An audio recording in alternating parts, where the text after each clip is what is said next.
हाँ नितेश जी, आवाज आ रही है? नमस्ते सर। नमस्ते नितेश जी।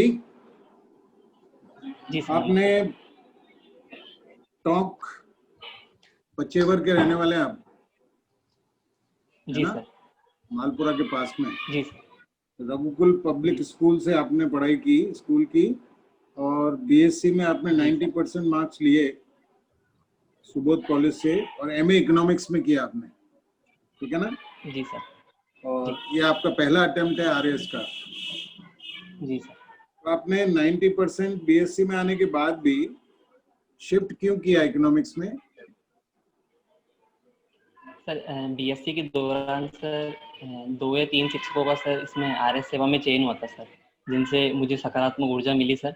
और सर दूसरा सर तैयारी के दौरान सर एमएससी रेगुलर नहीं हो सकती थी सर, इसलिए सर ऑप्शन चुना।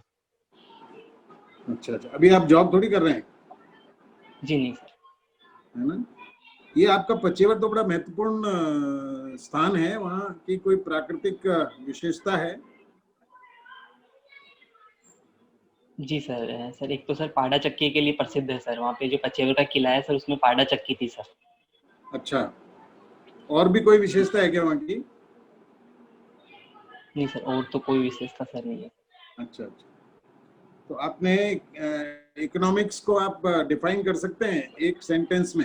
अर्थशास्त्र का अर्थ?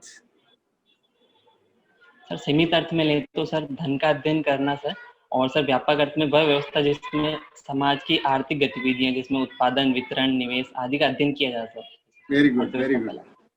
जब तो अर्थशास्त्र जो आधुनिक अर्थशास्त्र है उसकी अगर अपन थोड़ी पृष्ठभूमि में जाएं तो मौर्य काल में कौटिल्य नाम का ब्राह्मण हुआ था, उसने एक अर्थशास्त्र नामक पुस्तक लिखी थी, उसके बारे में कुछ जानकारी है आपको? जी सर। सर कौटिल्य की बुक थी सर अर्थशास्त्र, जिसमें सर सप्तांग सिद्धांत भी दिया गया है सर, जिसके अंदर वेरी गुड वेरी गुड। सप्तांग सिद्धांत क्या है? सप्तांग सिद्धांत क्या है? जी सर किसी भी संपूर्ण राष्ट्र के सर 7 पिलर होते हैं सर, जिसमें राजा होता है सर, उसका मंत्री होता है सर, सेना होती है सर, दुर्ग होता है, कोष होता है सर, और उसका मित्र होता है सर। तो सर ये मिलके सर 7। बहुत बढ़िया, आपने उसको तैयार किया है। एक कर लगाया जाता था उस जमाने में, उस जो श्रमिकों श्रम के ऊपर कर था।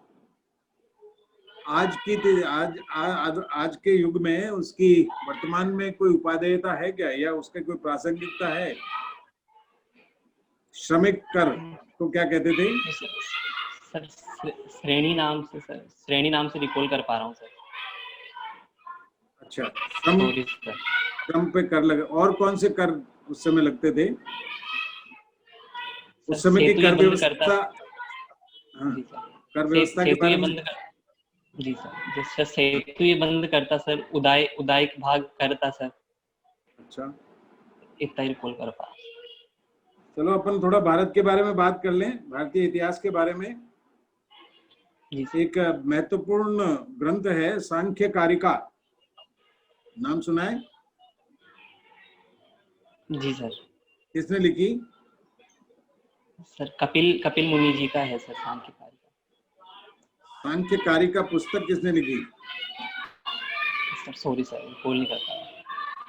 चलो आप ध्यान करना, अपना जो ईस्वी सन है इसको ग्रेगोरियन कैलेंडर कहते हैं। ग्रेगोरियन कैलेंडर क्यों कहते हैं? सर इसके बारे में नहीं मालूम? Sorry sir.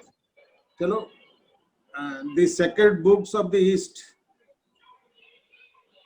The sacred books of the East किसने लिखी थी? कितने भागों में लिखी थी? सॉरी सर, इसका आइडिया नहीं है। अच्छा, वेद को 4 भागों में अध्ययन के लिए बांटा जाता है। वेद 4 हैं, है ना? अध्ययन की सुविधा के लिए इनको 4 भागों में बांटा गया है। वो 4 भागों के बारे में जानकारी है? जी सर ऋग्वेद, यजुर्वेद, सामवेद सर, अथर्ववेद। 4 वेद तो हैं। वेदों के 4 भाग कौन कौन से हैं?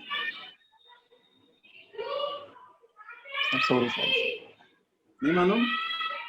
नहीं। तो फिर अपने जो हमारे यहाँ पर चतुर्वर्ण व्यवस्था रही है वैदिक काल से, इसका उल्लेख सबसे पहले कहाँ मिलता है? कौन से वेद में मिलता है? सर ऋग्वेद में मिलता है सर। ऋग्वेद के किसी मंडल का ध्यान है? सर 10वें मंडल में मिलता है sir. Very good, very good. ये अपने भारत में पुराण नामक ग्रंथ हैं कई सारे, 108 पुराण माने जाते हैं, है ना? जी सर। इनको ऐतिहासिक दृष्टि से महत्वपूर्ण कहा है किसी विदेशी इतिहासकार ने? पुराणों के बारे में जानकारी है आपको? हाँ सर, जहाँ तक मैं सोच पा रहा हूँ सर, डॉक्टर पॉर्जिटर ने सर कहा था, डॉक्टर पॉर्जिटर सर। पॉर्जिटर, गुड। जी सर। वेरी गुड, बहुत अच्छे आपने जवाब दिया। ये गणराज्य की व्यवस्था भारत में रही? जी सर। गणराज्य, है ना? जी सर। आपको ध्यान है वहां पर भी निर्वाचन होता था और मतदान होता था? जी सर, इस बारे में सर रिकॉल नहीं कर पा रहा हूँ सर। चलो, अपने मैकॉले के बारे में तो जानकारी है आपको? जी सर, मैकाले जी का सर टपकन सिद्धांत सर वो पर से। कौन सा सिद्धांत? सर मैकाले का 1813 का टपकन सिद्धांत सर। वो किस पद पर लॉर्ड नियुक्त था? मैकाले। मैकॉले किस पद पर नियुक्त था? सर एग्जैक्टली सर रिकॉल नहीं कर पा रहा हूँ। अच्छा अच्छा, तो एक सवाल का जवाब और दे दीजिए आप मुझे कि अपना जो सूरज है, सन, इसका डायमीटर कितना माना जाता है?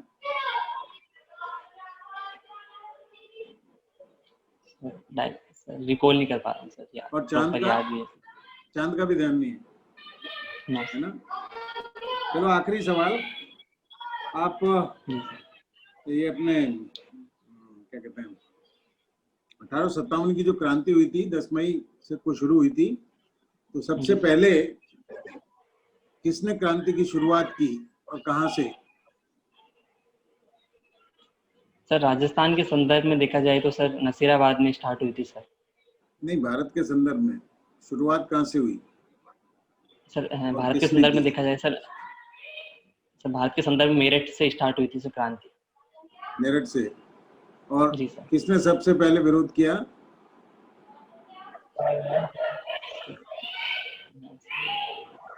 ये याद नहीं कर पा रहा हूँ सर। चलो ठीक है, क्या नाम, नितेश जी, आपको शुभकामनाएं। धन्यवाद।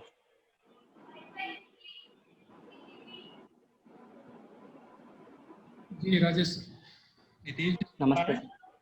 जी सर। मैं देख रहा हूँ आपकी शर्ट पे जेब नहीं दिख रही। जी सर।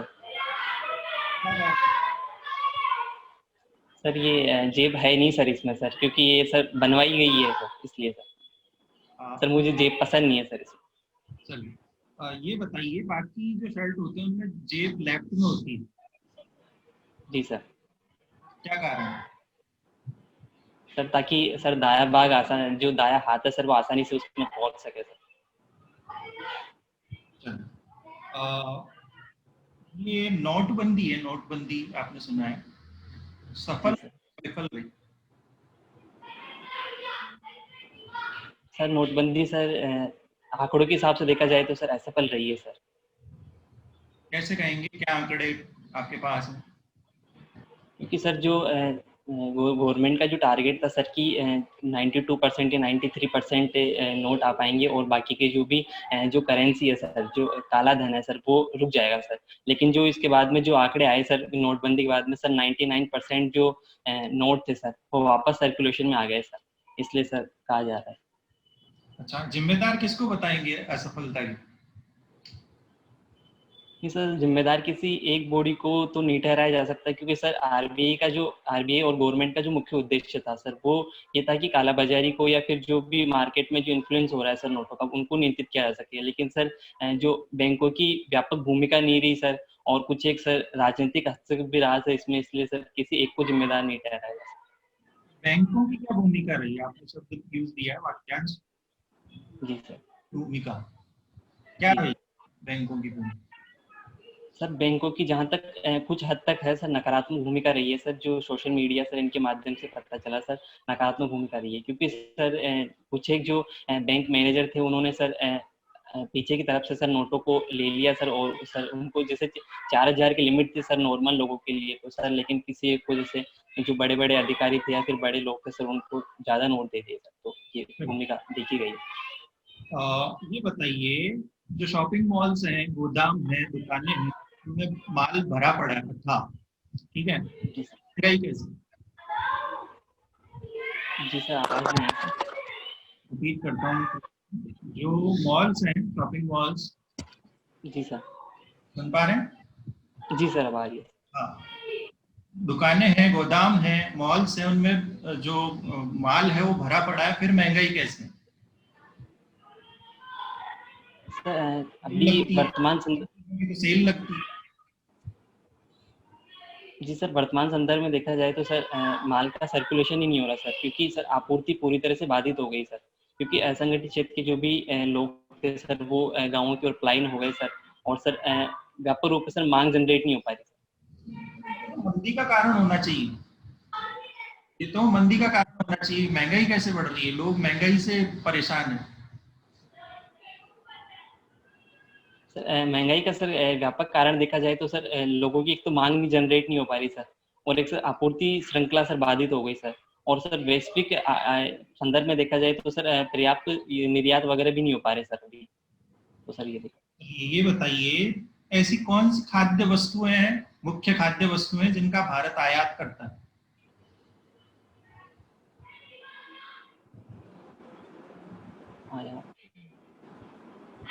अभी रिकॉल नहीं कर पा रहा।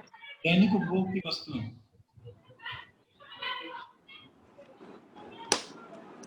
सर अभी रिकॉल नहीं कर पा रहा। ये सेबी क्या होता है? सेबी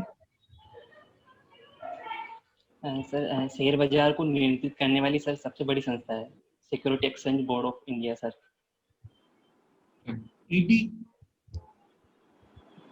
सर प्रवर्तन निदेशालय, जो मनी लॉन्ड्रिंग के जो भी मामले आते हैं सर उनमें सबसे बड़ी विनियामक संस्था है सर, जो कि जो भी कोई पैसे के लेन देन या बड़े लेन देन होते हैं सर उनको नियंत्रित करने का काम करती है। अभी देखिए, जो लॉकडाउन हुआ है उसमें एक चीज सामने आई है कि चीन की अर्थव्यवस्था ज्यादा प्रभावित नहीं हुई है। जी सर। चीन की अर्थव्यवस्था ज्यादा प्रभावित नहीं हुई है, वहां पर आबादी भी ज्यादा है, ठीक है, भारत के मुकाबले बहुत अच्छी स्थिति में रहा चीन। क्या? जी सर।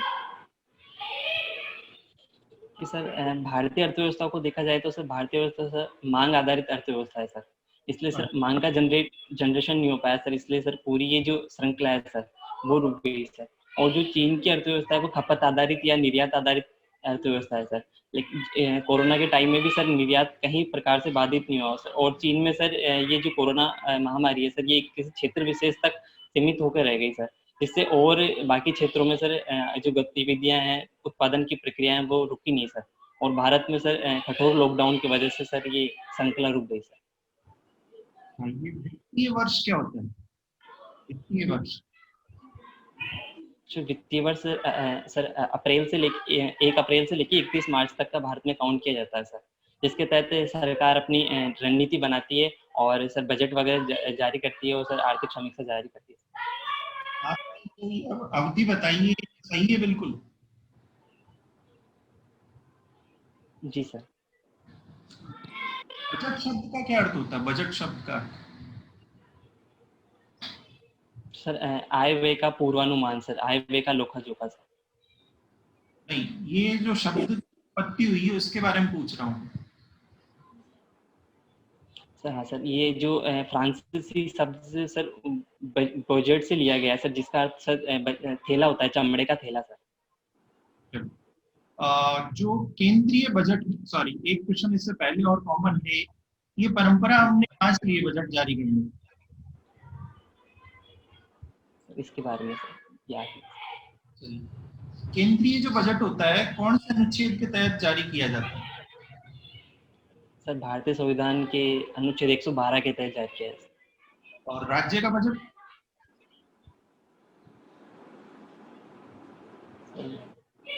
राज्य का बजट आइडिया। अच्छा, कौन निर्देशित करता है बजट जारी करने के लिए? सरकार। सर आरबीआई की अनुशंसा के आधार पर सर चीफ इकोनॉमिक एडवाइजर वगैरह ये तैयार करते हैं सर बजट। नहीं, निर्देशित कौन करता है सरकार को कि आप बजट जारी कीजिए?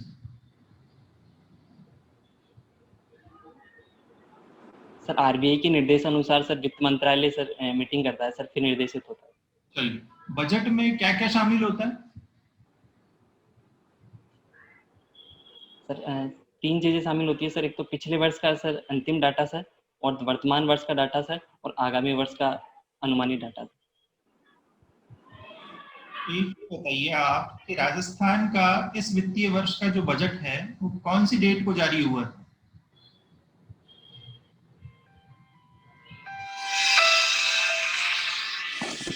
सर एग्जैक्टली सर डेट याद नहीं है सर, लेकिन सर अनुमान लगा सकता हूँ सर। हाँ बेटा। 8 फरवरी के लगभग, 8 फरवरी। जीएसटी के फायदे। जी सर। सर जीएसटी केंद्र राज्यों के सभी अप्रत्यक्ष करों का सर एकीकृत रूप है सर। जो वर्तमान जो प्रणाली चल रही थी सर, उसमें कास्केडिंग इफेक्ट के सर कर पे कर की प्रक्रिया चल रही थी सर। तो सर जीएसटी कुछ हद तक सर कर पे कर की समस्या को सर रोकने में सफल रहा है सर। और सर जो अंतर्राज्यीय वस्तुओं की तस्करी होती थी सर, और सर लॉजिस्टिक कॉस्ट जो होती थी सर उनको सर, और जो अलग अलग सर जो अप्रत्यक्ष कर लगे रहे थे सर, उनका समीकृत रूप हो गया सर, जिससे केवल एक सर जीएसटी लग पा रहा है।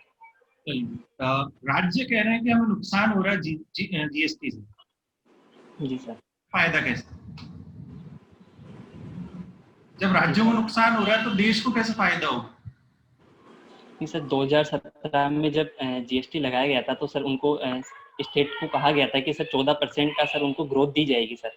तो इस हिसाब से सर हर साल उनको 14% की ग्रोथ दी जा रही है। लेकिन सर अभी जो वर्तमान में देखा गया कि 3 लाख करोड़ की जो डिस्प्यूट चल रहा है सर जीएसटी कंपनसेशन को लेकर सर, तो उन्होंने सेंट्रल गवर्नमेंट ने ये कहा है कि सर 2.25 लाख करोड़ रुपए का जो जीएसटी का कलेक्शन है सर, वो इसके वजह से नहीं आ पाया सर, लॉकडाउन की वजह से सर। और जो जीएसटी कंपनसेशन की वजह से हो पाया सर 65,000 करोड़, तो वो तो उनको दे दी जाएंगे। और सर राज्यों को 2 विकल्प दिए गए। तो सर ये नहीं कहा जा सकता है कि सर राज्य असंतुष्ट है। बस सर अभी कठोर लॉकडाउन की वजह से सर ये गतिविधियां प्रभावित हुई है, जिससे राज्य लगातार मांग करते रहे हैं। जीएसटी के बारे में कहा जाता है एक देश एक कर, लेकिन जो बिल आता है उसमें तो 2 टैक्स लिखे हुए आते हैं। जी सर, एक देश एक टैक्स का मतलब यहाँ पे ये नहीं है कि एकीकृत प्रणाली से लिया गया है सर एक टैक्स का मतलब सर। एसजीएसटी और सीजीएसटी सर ये स्टेट जीएसटी टैक्स है, और सर सीजीएसटी का मतलब सेंट्रल जीएसटी टैक्सेस है, और सर इन दोनों को मिलाकर सर आईजीएसटी सर। चलिए आप ये बताइए, जो योजना आयोग नीति आयोग है, योजना आयोग नीति आयोग है, उसमें मूल क्या अंतर है, क्या परिवर्तन आया है? सर योजना आयोग की सर जो अप्रोच थी सर किसी भी प्लानिंग को लेकर सर, उनकी अप्रोच थी sir top to bottom approach थी सर। और सर नीति आयोग की जो प्लानिंग की जो रणनीति है सर, वो बॉटम टू टॉप की रणनीति है सर। पहला तो ये सर। दूसरा, योजना आयोग जो प्लानिंग बनाता है सर, वो पंचवर्षीय योजना के रूप में बनाते थे। और सर जो नीति आयोग जो प्लानिंग बनाते हैं सर, वो 1 वर्षीय सर, 5 वर्षीय और 15 वर्षीय सर, 1 वर्षीय, 7 वर्षीय और 15 वर्षीय सर एक दीर्घकालीन प्लान बना रहे हैं। तो सर ये बेसिक डिफरेंस है। अंतिम प्रश्न मेरा आपसे, पूर्वी राजस्थान नहर परियोजना, इसके बारे में बताइए। सर पूर्वी राजस्थान नहर परियोजना ये है कि चंबल, बनास, बारिश के दौरान सर चंबल, बनास, सीप, बाणगंगा सर, इन नदियों के अंदर पानी की आवक ज्यादा होती है सर। तो यदि इस पानी को सर एक नहर परियोजना के सर कैनाल प्रोजेक्ट के सर पूर्वी राजस्थान से या फिर सर दक्षिण पूर्वी राजस्थान से जोड़ा जाए, तो सर इससे लगभग 13 जिलों को सर लाभान्वित मिलेगा सर। 13 जिलों तक पानी पहुंच पाएगा। और सर जो इसकी कॉस्ट है सर, वो 35,100 करोड़ रुपए है सर। और सर बार बार में मुख्यमंत्री जी द्वारा ये कहा गया कि इसको नेशनल प्रोजेक्ट का दर्जा दिया जाए, जिससे नेशनल फंडिंग मिल सके सर। बहुत अच्छा। लोहिया, नमस्ते सर। नमस्ते सर। जी नितेश जी, आवाज आ रही है? जी नमस्कार। नमस्ते सर। हाँ सर। सुन पा रहे हैं मुझे? जी जी सर। नितेश जैन। जी सर। जैन धर्म की शुरुआत कब हुई थी नितेश? सर जैन धर्म की शुरुआत की माना जाता है कि सर अनादिकाल से चला आ रहा है सर। जैन धर्म अनादिकाल से चला आ रहा है। जी सर, जैन शास्त्रों के अनुसार ये कहा गया है कि सर अनादिकाल से चला आ रहा है। और फिर महावीर स्वामी जी का क्या योगदान रहा है जैन धर्म के संदर्भ में? जी सर, महावीर भगवान का जो सर जन्म हुआ था वो 540 ईस्वी के लगभग हुआ था सर, और वो जैन धर्म के सर 24वें तीर्थंकर थे सर। और सर उन्होंने जो वर्तमान की जो वर्ण व्यवस्था थी और सर जो कर्मकांड था उनका विरोध किया था सर। और जो 5 महाव्रत में पंच महाव्रत जो उन्होंने जोड़ा था सर, ब्रह्मचर्य का जो महाव्रत था उन्होंने ही जोड़ा था सर। तो ये योगदान। लेकिन जैन धर्म भगवान महावीर के पहले से विद्यमान था, आप कह रहे हैं? नहीं सर, मैं ये नहीं कहना चाह रहा कि पहले से विद्वान थे। जैन धर्म में सर 23 तीर्थंकर भगवान महावीर से पहले भी हो चुके हैं सर। पहले जो तीर्थंकर थे भगवान आदिनाथ ऋषभ देव थे सर। और सर जो भगवान महावीर थे वो 24वें तीर्थंकर थे सर। तो उनसे पहले भी सर ये परंपरा चली आ रही। और भगवान महावीर के बाद कितने हुए तीर्थंकर? जी सर, भगवान महावीर अंतिम तीर्थंकर थे 24। अच्छा, वो अंतिम थे। जी सर। पूरे जो 24 तीर्थंकर थे उनके नाम याद है आपको? जी सर। अच्छा अच्छा। ये श्वेतांबर और दिगंबर, क्या डिफरेंस होता है दोनों में? जी सर, सर उत्तर भारत में सर अकाल की स्थिति आने के कारण जो सर कुछ वहां से चले गए थे। श्वेतांबर होते हैं जो सर श्वेत वस्त्र धारण करते हैं सर, और सर उनकी जो प्रतिमा वगैरह उनकी श्रृंगार किया जाता है सर, और फूल वगैरह चढ़ाया जाता है सर। और सर जो दिगंबर होते हैं सर वो नग्न वस्त्र धारण करते हैं, नग्न वस्त्र होते हैं सर, और उनकी प्रतिमा का श्रृंगार नहीं किया जाता है, और सर फूल वगैरह जो भी ये चढ़ाए नहीं जाते हैं सर। ये बेसिक डिफरेंस। ये बताइए, जैन धर्म और हिंदू धर्म में क्या बेसिक डिफरेंस है? मतलब ऐसा नहीं है कि जैन धर्म हिंदू धर्म की एक उपशाखा है? जी सर, उपशाखा सर माना जा सकता है कि सर उपशाखा है, लेकिन सर जैन धर्म है सर वो कुछ मायनों में अलग है। जैसे कि सर हिंदू धर्म में ये नहीं लिखा हुआ कि रात्रि भोजन करना चाहिए नहीं करना चाहिए, तो सर जैन धर्म में कहा गया है कि रात्रि भोजन का त्याग करना चाहिए सर।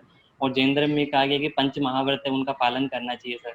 और सर जैन धर्म में सर अहिंसा को सबसे बड़ा वो माना गया है सर पाप, कि अहिंसा तो बिल्कुल नहीं करनी चाहिए। और सर जैन धर्म में कहा गया है कि तीर्थंकरों की आराधना करनी चाहिए। तो ये सारी बेसिक डिफरेंस ही का। बाकी जैन धर्म में भी वो सारे तीज त्योहार तो मनाए जाते हैं जो हिंदू धर्म में मनाए जाते हैं। हाँ जी सर। तो जैन धर्म के अपने कुछ ऐसे डेवलपमेंट नहीं हो पाए हैं? जी सर, डेवलपमेंट के हिसाब से देखा जाए तो सर जैसे कि महावीर जयंती है सर, वो जैन धर्म की है सर। और जो सर भाद्रपद के अंदर सर पर्युषण पर्व मनाया जाता है सर, जो 10 दिन का त्योहार आता है सर। जी सर, तो वो सर स्पेशल जैन धर्म के रूप में मनाया जाता है सर। अच्छा, पर्युषण पर्व क्या होता है? पर्युषण पर्व क्या होता है? जी सर, भाद्रपद के अंतिम 10 दिनों के अंदर सर ये पर्युषण पर्व मनाया जाता है सर, जिसमें सर उत्तम शोध, संयम, तप, त्याग, आकिंचन्य, ब्रह्मचर्य, जैन धर्म के जो 10 सिद्धांत है सर उनकी अलग अलग दिन अलग अलग शिक्षा दी जा सकती है सर। और त्याग और व्रत के माध्यम से सर अपनी आत्मा की संतुष्टि प्राप्त की जा सकती है सर। और अंतिम दिन क्षमावाणी पर्व मनाया जाता है सर, जिसमें जो भी पिछले वर्ष में जो भी कुछ गलतियां हुई है या फिर कुछ भी हुआ है तो सर उसकी क्षमा प्रार्थी की जा सकती है सर, और भेदभाव को छोड़कर सर, और सर आगामी नए साल की शुरुआत की जाती है। Okay, very good. राजस्थान के कुछ प्रसिद्ध तीर्थ स्थल बताइए जैन धर्म से जुड़े हुए। जी सर रणकपुर का जैन मंदिर सर, देलवाड़ा का जैन मंदिर सर, और सर बाड़ा पदमपुरा सर जयपुर के अंदर सर, और सर महावीर भगवान का मंदिर करौली के अंदर। Okay, very good. और राजस्थान के बाहर के कुछ फेमस तीर्थ स्थल बताएं। जी सर मधुबनी है सर बिहार के अंदर सर, और सर समय शिखर जी हैं सर, और स्वर्ण बेलगोला सर कर्नाटक के अंदर जहाँ भगवान बाहुबली की प्रतिमा है। Okay, very good. चलिए, न्यूज़पेपर पढ़ते हैं आप? जी सर। ब्लैक मनी से जुड़ी हुई न्यूज है आज एक न्यूज़पेपर में, जी सर। थोड़ा बताएंगे मुझे? ब्लैक मनी से जी सर, स्विस बैंक की जो सर स्विस बैंक के जो अधिकारी था सर उन्होंने ये कहा है कि हमने भारत के साथ कुछ लिस्टें भेजी है सर, जिनके अंदर जो वहाँ पे जो अकाउंट होल्डर है सर उनका नाम भारत के साथ साझा किया जा रहा है, क्योंकि सर वो टैक्स हेवन कंट्री में जाके वहाँ पे टैक्स बचाते हैं सर, तो उनका नाम साझा किया जा रहा है सर समझौते के तहत। Okay, very good. क्या होती है ये ब्लैक मनी? सर ये कहा जा सकता है कि सर टैक्स बचाने के लिए सर अपने पैसों को उस कंट्री में या फिर उस जगह शिफ्ट करना जहाँ पे सर टैक्स की लाइबिलिटी बहुत कम है सर, तो सर उसको ब्लैक मनी कहा जा सकता है। तो ये हवाला कारोबार क्या होता है? सर हवाला कारोबार के तहत सर ये होता है कि सर उसमें सर पैसों का लेन देन सर एक जगह से दूसरे स्थान पे ना होकर सर उसी जगह होता है सर। जैसे कि जयपुर से दिल्ली पैसे पहुंचाने हैं सर, तो यहाँ से सर वो दिल्ली के कारोबारी को फोन कर देंगे सर, तो ये पर्ची के माध्यम से या फिर कोई कोड होगा सर, तो वो दिल्ली में पैसा अवेलेबल करवा देगा सर। तो सर इसमें सर पैसों का लेन देन सर एक जगह से दूसरी जगह नहीं होता। तो ये भी ब्लैक मनी होती है हवाला कारोबार में? नहीं सर, हवाला कारोबार को ब्लैक मनी नहीं कहा जा सकता। ब्लैक मनी नहीं होती है, ये कैश का ट्रांसफर हो रहा है बिना बताए, तो ये तो फिर ब्लैक मनी होगी, तभी ट्रांसफर होगा इस तरीके से। नहीं सर, यदि आरटीजीएस के थ्रू की गई है सर, या तो आरटीजीएस के थ्रू या नेफ्ट के थ्रू पैसा भेजा गया है, तो सर ब्लैक मनी नहीं कहा जा सकता, क्योंकि सर बैंक अकाउंट में बोलेगा सर। और यदि सर किसी म्यूचुअल अंडरस्टैंडिंग के तहत हुआ है सर, तो फिर ये ब्लैक मनी कहा जाएगा सर। हवाला कारोबार ऑनलाइन भी संभव है? जी सर, जैसे ऐसा होता है कि सर जैसे आरटीजीएस के थ्रू यहाँ से पैसा ट्रांसफर कर दिया सर, और वहाँ पे किसी ने ले लिया सर, किसी दूसरी पार्टी ने सर, तो सर वैसा भी होता है। तो मतलब ऑनलाइन ट्रांसफर को हवाला कहते हैं? जी सर, हवाला जो प्रॉपर जो कहा जाता है सर, वो तो सर म्यूचुअल अंडरस्टैंडिंग वाले को ही कहा जाता है। जी, तो फिर ऑनलाइन तो इसमें नहीं आता मेरे ख्याल से, जहाँ तक मुझे जानकारी है। सॉरी सर, हो सकता है सर मुझे गलत जानकारी, और पता करो। चलिए, अब न्यूज़पेपर में और एक आज बड़ी अच्छी न्यूज़ पढ़ रहा था मैं, वैक्सीन राष्ट्रवाद। जी सर। थोड़ा बताएंगे क्या है ये कॉन्सेप्ट? जी सर, जिस प्रकार से राष्ट्र अपने राष्ट्रवाद को प्रमोट करने के लिए सर, जैसे कि वैक्सीन का नाम भी सर ये विशेष संदर्भ में सर रूस के संदर्भ में लिया गया है सर। जैसे कि सर रूस ने सर वैक्सीन का निर्माण किया, तो सर उन्होंने वो जो नाम रखा सर स्पुतनिक 5 सर, तो सर वो अपने राष्ट्र को प्रमोट करने के लिए, राष्ट्रवाद की भक्ति को, परंपरा को आगे लाने के लिए सर इस प्रकार का नाम लिया है सर। तो सर इस संदर्भ में इसे जोड़ा गया है सर। WHO ने एक संगठन बनाया है, 150 देश शामिल हैं वैक्सीन राष्ट्रवाद के संदर्भ में, जो ये सब डिसाइड करेगा वैक्सीन का प्रोडक्शन या उसका डिस्ट्रीब्यूशन। पता है उस संगठन के बारे में कुछ आपको? सर उस संगठन का सर प्रॉपर पता नहीं है। कोवैक्स करके एक संगठन बनाया है WHO ने, 150 कंट्री अब तक उसके मेंबर हो गए हैं। जी सर, उसका एग्जैक्टली सर रिकॉल नहीं कर पाया, पढ़ा तो था सर लेकिन वो याद नहीं आया। इसकी जानकारी नहीं है आपको? चलिए ठीक है। जी। एक प्रश्न और बताइए मुझे, मोदी सरकार की 3 ऐसी योजनाएं बताइए जो आपको बहुत पसंद हो, और 3 ऐसी जो बहुत नापसंद हो। जी सर, यदि पसंद की बात करूँ सर मैं, तो सर एक तो सर पीएम किसान सम्मान निधि योजना सर। जी जी सर, दूसरा सर पीएम उज्ज्वला योजना सर, जी। और सर तीसरी जनधन खाता सर। अच्छा, चलिए, और जो नापसंद हो? सर नापसंद तो सर अभी तक तो ऐसी कोई योजना नहीं है जो सर प्रॉपरली नापसंद की गई है सर। हो सकता है कुछ लूप होल्स हो सर उस योजना में, लेकिन सर नापसंद का तो सर कोई मौका नहीं। मतलब मोदी जी ने 6 साल में जो भी काम किए सब बहुत अच्छे काम किए हैं, कहीं कोई कमी गड़बड़ी नहीं आपको फील हुई है? नहीं सर, ये नहीं कहा जा सकता कि सर पूरे काम अच्छे हैं, लेकिन सर कुछ लूपहोल हो सकते हैं सर, लेकिन उसको सर मैं अपने हिसाब से नहीं देख सकता सर। हो सकता है मुझे उस बारे में पूर्ण जानकारी नहीं हो सर, क्योंकि सर बहुत सी योजना होती है सर जो जिनको पता नहीं चल पाता है सर, तो ये हो सकता है। नोटबंदी के बारे में क्या ख्याल है आपका? सर जो सरकार का और सर आरबीआई का जो मुख्य उद्देश्य था सर, वो पूर्ण रूप से पूरा नहीं हो पाया सर। अच्छा, अदरवाइज जो प्रयास था वो ठीक था? जी सर, सरकार द्वारा जो प्रयास किया गया था वो सर मायने में ठीक था sir. Very good, very good. Lalit ji. जी नमस्ते सर। नमस्कार, नितेश जैन। जी सर। नितेश जी, आपको एक आरएएस पद पर नियुक्ति दी जाती है, और जी सर। अब आप ये बताएं कि एक आरएएस में क्या क्या गुण होने चाहिए, एक प्रशासक में क्या क्या गुण होने चाहिए? जहाँ तक सर मैं मानता हूँ सर, आरएस अधिकारी में सर दूसरों की भावनाओं को समझने की क्षमता होनी चाहिए सर। और सर दूसरों की मदद करके सर उनको भी अच्छा लगे सर, खुद को सेल्फ मोटिवेट होए सर। और सर तीसरा सर लर्निंग कैपेसिटी होए सर, नई नई चीज़ों को सीखने की क्षमता हो। और सर चौथा सर प्लानिंग के साथ साथ उसको एग्जीक्यूट करने की भी सर क्वालिटी हो सर। और अपने मन वचन कर्म से सर विचारों के प्रति एक निष्ठा हो सर। सत्यनिष्ठा भी होनी चाहिए। जी सर। जी क्या सर, होता अपने है? मन वचन और जी सर, जो व्यक्ति जो भी कहता है या फिर जो भी सोचता है सर, जो भी सोचने में और जो भी करने में सर एक रूप हो सर। ये नहीं प्रशासक हो भाई में कह रहा कुछ और। ये बताइए कि एक प्रशासक में सत्यनिष्ठा को प्रशासनिक कार्यों से कैसे जोड़ेंगे इसको?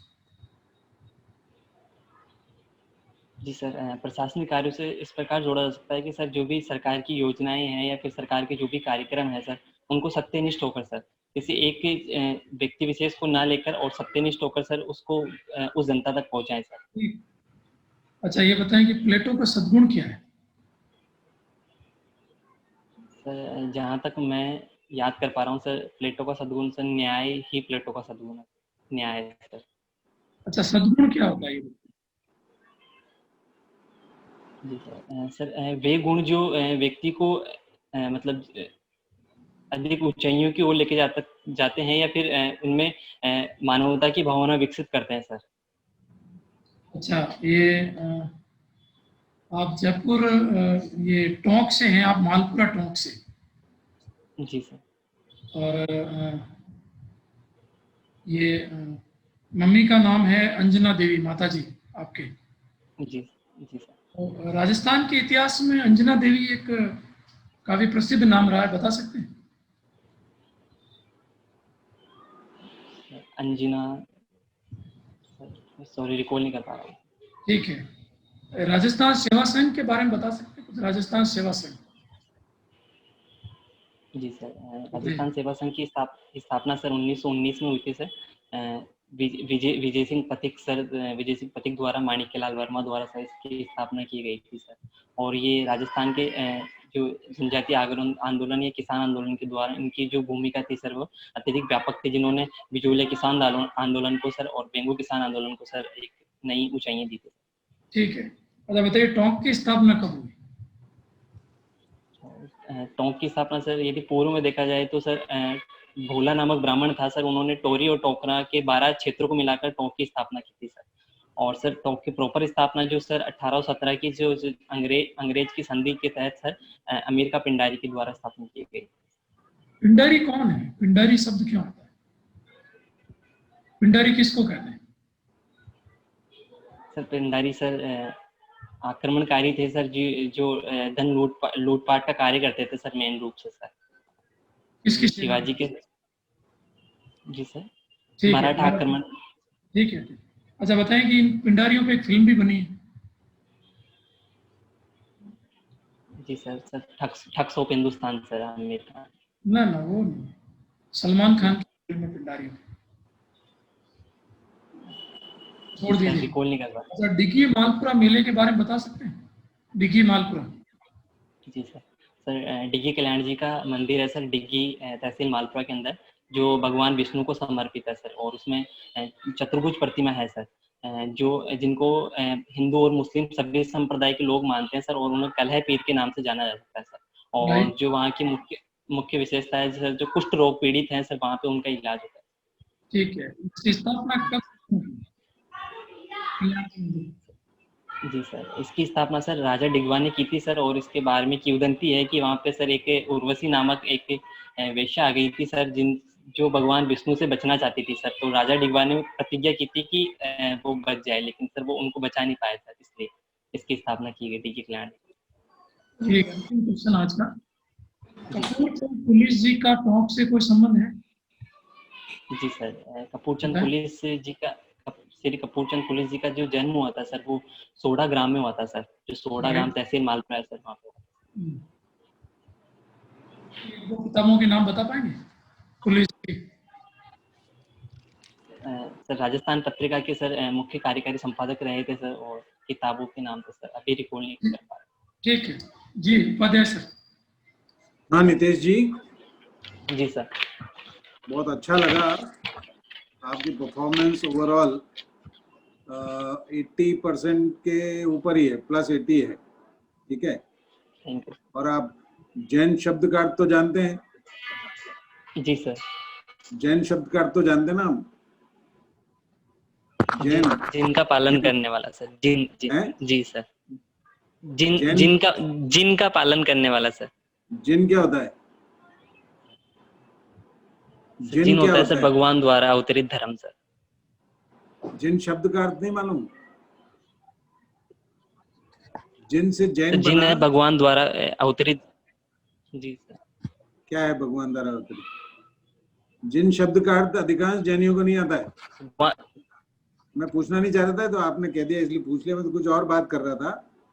जिन शब्द का अर्थ होता है जीता हुआ, विजेता, है ना। किस पर विजेता? किस पर विजय प्राप्त करने वाला?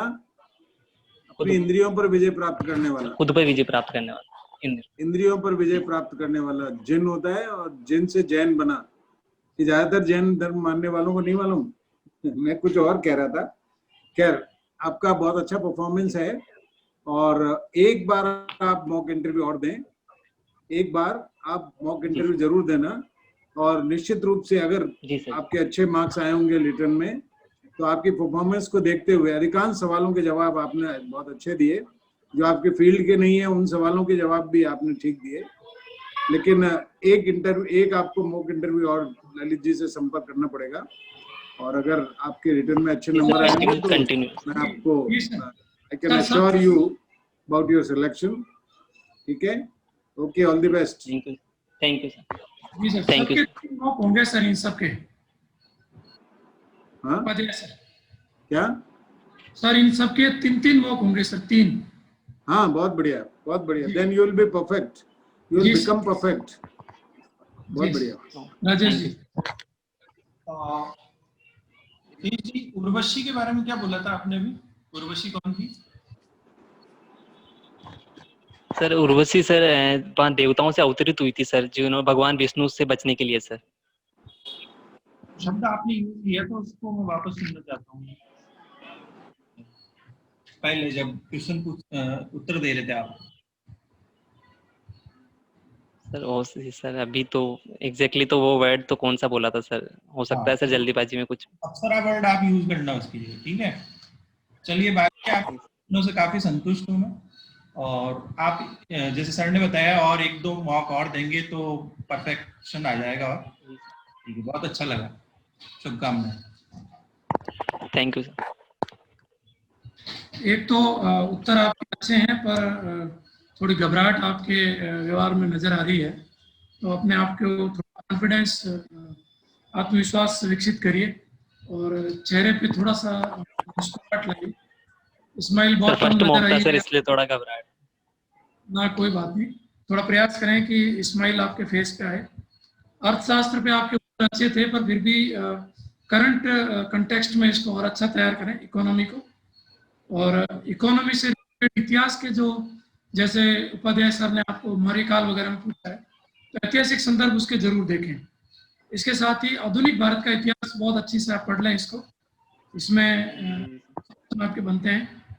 इकोनॉमी में फिर भी दूसरे आंसर अच्छे थे आपके। नोटबंदी का जो क्वेश्चन था, इसमें आपने इसको विफल बताया, नोटबंदी को। तो एकदम से एक तरफा आंसर नहीं देना, इसको सफलता और विफलता का मिश्रण बताएं। आप सरकार का अंग बनने जा रहे हैं तो सरकार की किसी भी नीति का विरोध आपको नहीं करना है। भले ही नीति गलत रही हो या नीति विफल रही हो, आप उसको सफल ही बताएंगे या उसका समर्थन ही करेंगे। तो नोटबंदी संबंधित ये बात आपकी ठीक है। बजट के उत्तर आपके अच्छे थे पर संबंधित जो संवैधानिक प्रावधान है वो आपको पूरे आने चाहिए। और बजट से संबंधित ही नहीं, पूरा संविधान वो आपको एक बार पूरा पढ़ लेना है, उसके अनुच्छेद पूरे आपको आने चाहिए। और योजना आयोग, नीति आयोग पे आपका अच्छा आंसर था। जैन धर्म को थोड़ा डिटेल में पढ़िए, जैन पे फोकस रहेगा, आपके नाम में जैन शब्द है। और एक आप मैं मानता हूं ऐसा 2-3 बार बोला है आपने, इसका प्रयोग ना करते हुए आप सीधे अपने उत्तर पे आइए, मैं मानता हूं। और एथिक्स पूरा अच्छे से पढ़िए, नीति शास्त्र, प्रशासकीय नीति शास्त्र आपको अच्छे से आना चाहिए बस। और 2-3 जगह आपने कयास अनुमान लगाने का प्रयास किया, जैसे प्रशासक और सत्यनिष्ठा से संबंधित था या लोहिया से उत्तर थे, इनमें कहीं कहीं आपने हवाला के मामले में आपने प्रयास किया कि भाई अनुमान लगाएं, कयास लगाएं, ऐसा नहीं करना। जी सर। आ रहा हो तो स्पष्ट उत्तर दीजिए, नहीं आ रहा हो तो सॉरी बोल के आगे बढ़ जाइए। अनुमान की अनुमति नहीं होनी चाहिए, और फिर भी अगर आप अनुमान लगाते हैं तो बोर्ड से अनुमति लेके लगाइए। बाकी जी और सर। था, बहुत बहुत थैंक शुभकामनाएं, you, all the best. Thank you, thank you sir. Sir Atul sir का feedback sir. Atul sir Delhi से। जी सर, अतुल सर। हाँ नितेश जी, बहुत अच्छा है आपका। मैं तो बड़ा खुश हूँ आपके, मैं बायोडाटा देखकर भी बड़ा खुश हुआ। 90% मार्क्स आपको बीएससी में मिले हैं, बहुत कम। मैंने तो देखा है कि ग्रेजुएशन में लोगों को इतने नंबर आते हों साइंस सब्जेक्ट में। जवाब भी आपने बहुत अच्छे दिए, बहुत बैलेंस जवाब दिए, तो मैं तो काफ़ी खुश हूँ आपके मॉक से। और जैन धर्म से जुड़े भी प्रश्न थे, लगभग जवाब आपने अच्छे दिए। और करंट से जुड़े जो चीज़ें थे वो भी जवाब आपके, इवन मोदी सरकार वाला जो मैंने पूछा बड़ा, आपने उसका भी बड़ा स्ट्रेटजिक अच्छा जवाब दिया कि आपने कमियां नहीं बताई, बचे उनसे आप। 3 ऐसी योजनाएं बताई आपने जो पसंद हैं। और नोटबंदी पे भी शायद सर ने ध्यान से सुन नहीं पाया, जो आपका जवाब ठीक था, बैलेंस था, आपने आलोचना नहीं की थी। सर इन्होंने आलोचना नहीं की थी उसकी, नोटबंदी की। राजेश जी के उन्होंने कहा था कि हो सकता है कुछ कमी रह गई हो, इस तरह से इन्होंने बोला था। तो वो डिप्लोमेटिक जवाब ही दिया था इन्होंने कि sir Rajesh ji sir, sir वो का सर जो के नोटबंदी, जी सर, अच्छा राजेश सर ने राजेश भी सर ने सर। भी अच्छा वाला अच्छा तो राजेश सर ने भी पूछा था। जी। ओके, मैंने तो चूंकि जो ये प्रश्न मैंने पूछा था अभी यूपी पीसीएस में सेम प्रश्न पूछा गया था जी कि जी मोदी जो यूपी पीसीएस के अभी रिजल्ट आया है 2018 वाला, तो उसमें एक स्टूडेंट से मेरे ये प्रश्न पूछा गया था कि मोदी सरकार की 3 योजनाएं जो आपको बहुत पसंद हो, 3 बहुत नापसंद हो। और वही सेम प्रश्न मैंने आपसे पूछा, और उस स्टूडेंट का भी जवाब यही था कि सर नापसंद जैसा मुझे कुछ याद नहीं आ रहा है। तब उन्होंने कहा नोटबंदी के बारे में आपका क्या राय है। तो सेम जी। वो चीज मैंने आपसे पूछी यहाँ। तो आपका जवाब भी बड़ा अच्छा डिप्लोमेटिक जवाब ही था आपका। तो ओवरऑल अच्छा, काफी अच्छा है। और 1-2 मॉक देंगे तो और थैंक चीजें यू बेहतर होंगी। बाकी अदरवाइज आपका सिलेक्शन जरूर होना चाहिए मेरे हिसाब से। Thank you sir, thank you. Okay Nitesh ji, all the best.